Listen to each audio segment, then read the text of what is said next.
Путин продолжает выдвигать требования к Киеву и выразил обиду на Трампа. Но знает он не все, что скрыли от хозяина Кремля.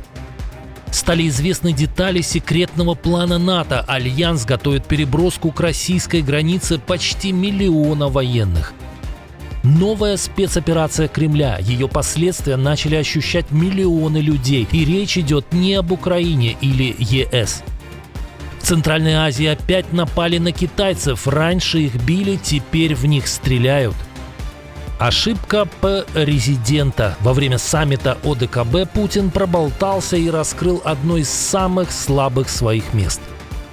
За игральным столом появился новый игрок с хорошими картами. Эрдоган опять приготовил неприятный сюрприз Москве. Об этих и других главных событиях утра пятницы 28 ноября. Самые важные и срочные новости, эксклюзивные подробности вы смотрите информационный выпуск «Нехта». Оперативно о событиях в Украине, России, Беларуси и мире. Раньше и понятнее других. Все, что нужно знать сегодня.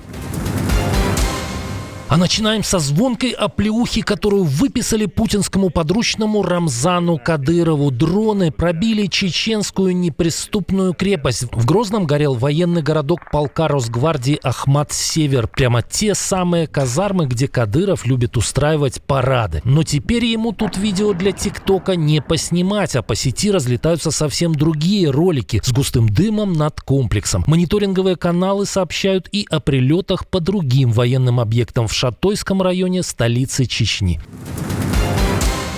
Путин продолжает выдвигать абсурдные требования. Он желает вывода украинских войск с территории Украины. Войска Украины уйдут из занимаемых ими территорий. Вот тогда и прекратятся боевые действия. Не уйдут, мы добьемся этого вооруженным путем. Но и к Дональду Трампу у Путина есть претензии. Во время итоговой пресс-конференции в Бишкеке российский диктатор не смог скрыть своей обиды. Какой-то конфликтной ситуации между Россией и Соединенными Штатами по этим вопросам не возникало. То есть мы оставались на платформе Анкориджа. И вдруг Соединенные Штаты объявляют о введении санкций против 2 наших нефтяных компаний. Это в связи с чем?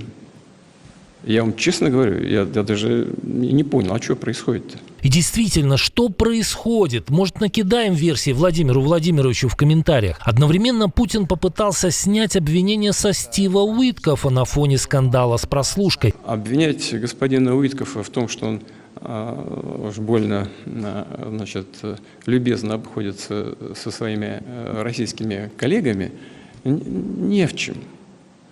Ну, мы с ним говорили, встречались, повторяю, на Аляске, а потом бум.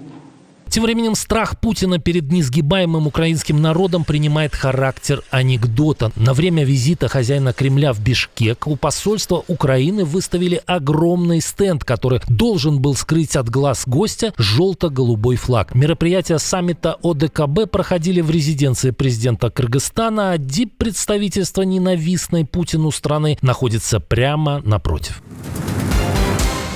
Пока Кремль руками Уиткофа пытается договориться об уменьшении численности ВСУ, НАТО готовит масштабный план по переброске к российским границам до 800 тысяч военнослужащих. И в центре этого маршрута Германия, превращенная в гигантский логистический узел, как во времена Холодной войны. The Wall Street Journal пишет, что Бундесвер начал разрабатывать секретный документ на 1200 страниц еще 2,5 года назад. И теперь в нем расписано буквально все. Какие порты будут принимать американские и европейские войска, по каким рекам пойдут баржи, какая железная дорога выдержит танки, какие трассы перекроют под колонны, чем снабжать войска в пути и как их защищать от диверсий. Это логистика, рассчитанная на большой, долгий и тяжелый конфликт. По различным оценкам, Россия сможет атаковать страны НАТО в промежутке от 2 до 5 лет, а если война в Украине остановится, Кремль сможет восстановить силы и напасть еще быстрее. Генерал-лейтенант Бундесвера Александр Зольфранк дает самый неутешительный прогноз и говорит, что РФ способна нанести удар по Альянсу хоть завтра.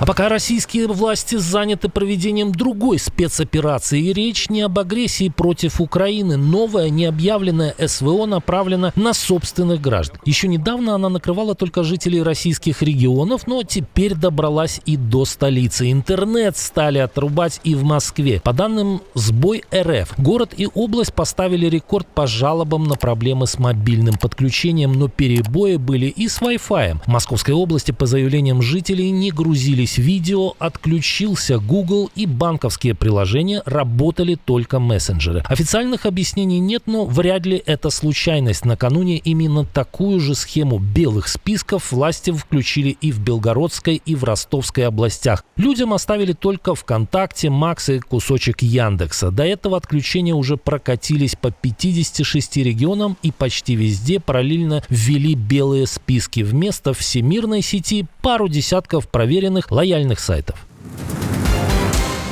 Владимир Путин на саммите ОДКБ в Бишкеке не только поиграл на камузе, кыргызском струнном инструменте, но и признался, что ему очень нужны деньги. Конечно, не напрямую, на языке российского диктатора это звучало так. Предлагаем запустить масштабную программу оснащения коллективных сил современными образцами российских вооружений и техники, доказавшими свою эффективность в ходе реальных военных действий. Сделал Путин это заявление на фоне катастрофического падения экспорта российского оружия. По данным Jamestown Foundation, за последний год Россия продала его всего на $1 миллиард.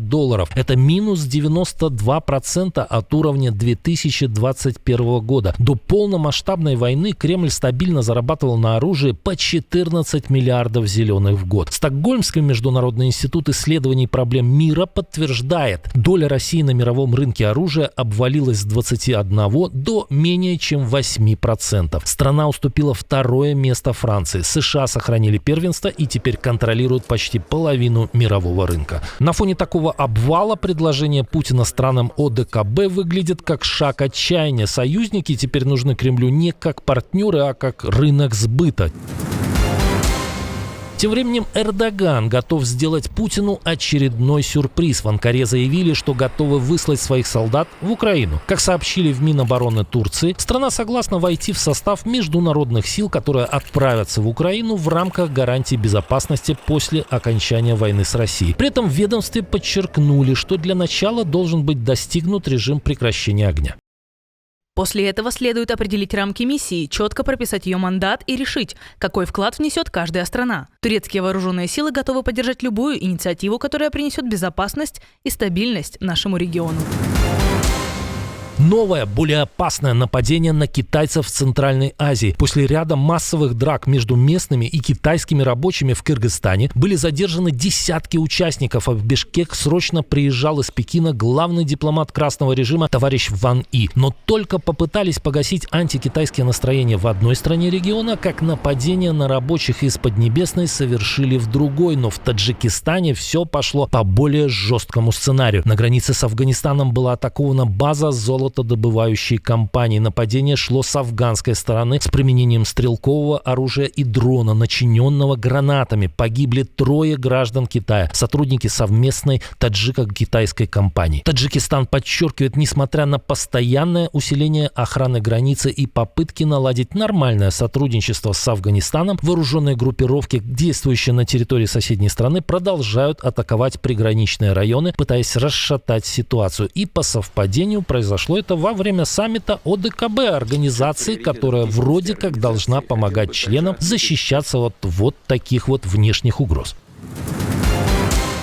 Одни обращают внимание на то, как все сильнее трясется голова Лукашенко, другие на то, как ему все тяжелее переставлять ноги. Но у диктатора все еще длинные руки. Они дотягиваются до критиков режима даже в Москве. Лефортовский суд вынес приговор российскому политологу Андрею Суздальцеву, которого обвинили в клевете на Лукашенко. Поводом стали его публикации в телеграм-канале. Суздальцев писал, что Лукашенко восторгался Гитлером. И это чистая правда. Еще на заре своего правления белорусский тиран хвалил своего немецкого коллегу за крепкий порядок. В свое время Германия была поднята из руин благодаря очень жесткой власти. И не все только было плохое связано в Германии с известным Адольфом Гитлером. Но российская Фемида взяла сторону верного вассала Путина и назначила Суздальцеву 400 часов обязательных работ. Публицист, давний критик режима Лукашенко. Но самое интересное в том, что критика эта всегда велась с откровенно имперских позиций. Это хороший пример для всех прокремлевских пропагандистов.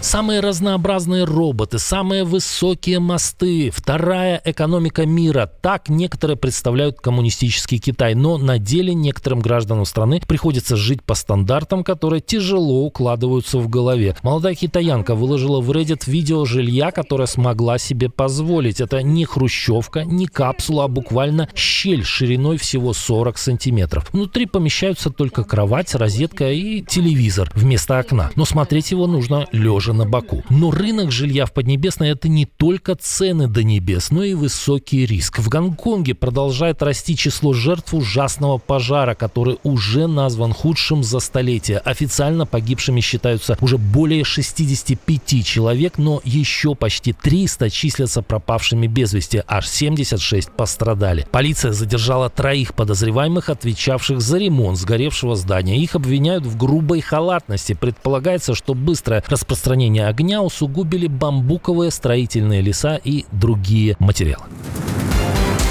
Вы можете больше никогда не увидеть наш контент. Целая армия ботов, троллей и фейков воздействует на алгоритм. Для того, чтобы всегда оставаться на связи, не просто подписывайтесь на канал, выбирайте параметр «Получать все уведомления». Так мы останемся на связи, когда начнется что-то поистине масштабное и значимое.